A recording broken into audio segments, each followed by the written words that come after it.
Les organisations de la société civile se mobilisent pour faire pression sur le système gouvernemental afin qu'il modifie les lois électorales dans les mois précédant les élections locales, législatives et présidentielles. Dans le cas de ces organisations, certaines règles énoncées dans le code électoral actuel peuvent difficilement assurer la paix sociale après les élections.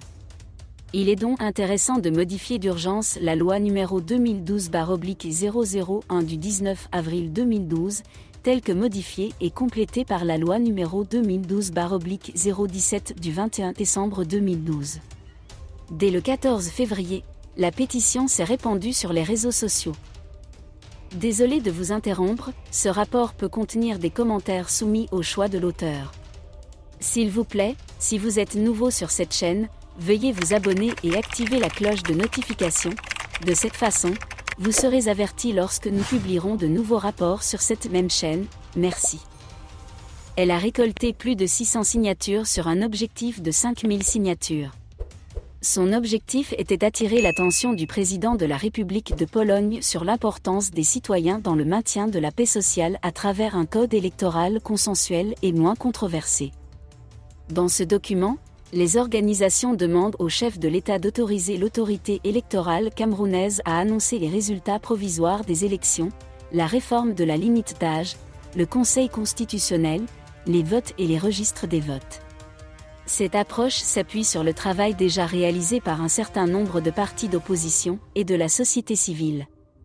En août 2023, 15 organisations de la société civile et 7 partis d'opposition, comme le Mouvement pour la Régénération du Cameroun, MRC, le Mouvement Progressiste, MP, et l'Union démocratique du Cameroun, UDC, ont uni leurs forces pour pousser le gouvernement à faire modification des lois électorales. Selon cette initiative, la loi électorale actuelle a été adoptée par les parlementaires de la faction présidentielle majoritaire. Cependant, rien n'a changé au Parlement. La faction présidentielle détient toujours la majorité à l'Assemblée nationale et au Sénat. La loi modificative de 2012 ne peut que refléter la volonté de la majorité au Parlement. Par ailleurs, le temps presse pour préparer les élections prévues en 2025.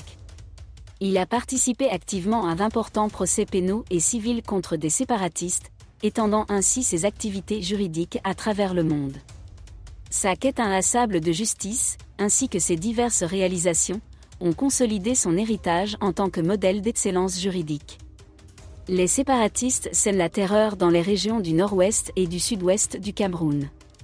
Dans la chronique, le journaliste partage son ressenti face à l'arrestation de son collègue Bruno Bijang. J'ai suivi avec beaucoup d'attention les invités du débat qui a eu lieu le dimanche 25 février 2023 sur une chaîne de télévision à Douala. Merci d'être resté avec nous jusqu'à ce point, comme toujours pour promouvoir la liberté d'expression. Laissez vos opinions à ce reportage dans la section commentaires ci-dessous. Si vous avez aimé cette vidéo, merci de liker, partager, commenter et surtout vous abonner à la chaîne.